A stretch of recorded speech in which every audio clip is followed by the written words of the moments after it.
All right, Katie, now we're going to take a look at your backstroke from the underwater view as you come towards the camera.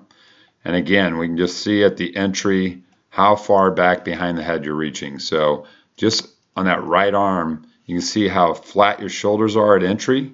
We would want that left shoulder to be out of the water and the right shoulder to be a little deeper on that line. So a little more diagonal. You're more on your right side at that point.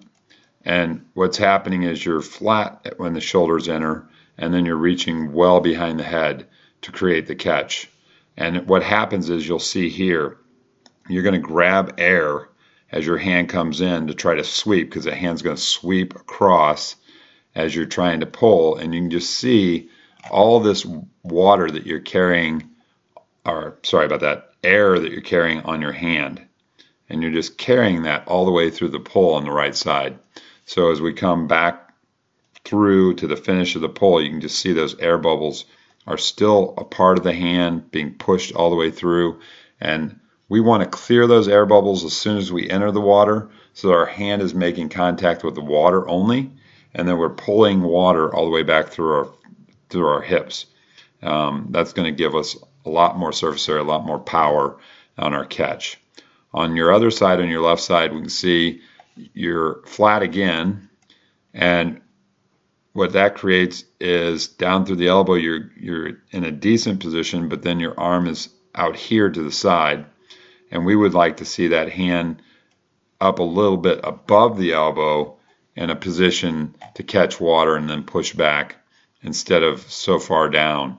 It's hard to create leverage when the hand's below the elbow. We want it above the elbow, and that elbow to be the lowest point at that part of the pole, and then sweeping through.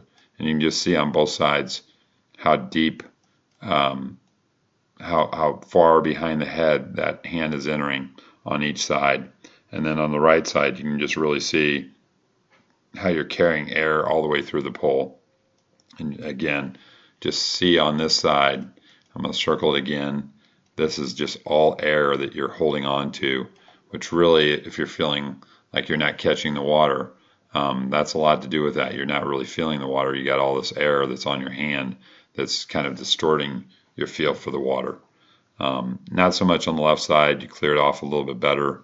But again, hand angle is, because you're not rotated towards that left side enough, the hand is straighter out from the elbow. It needs to be a little higher. And you can even see the wrist is bent down a little bit into that catch as you go through there. We'll look at the side view a little bit too to see where we see inefficiencies in that catch. But on your right side, it's a lot to do with holding on to air when you're trying to catch the water.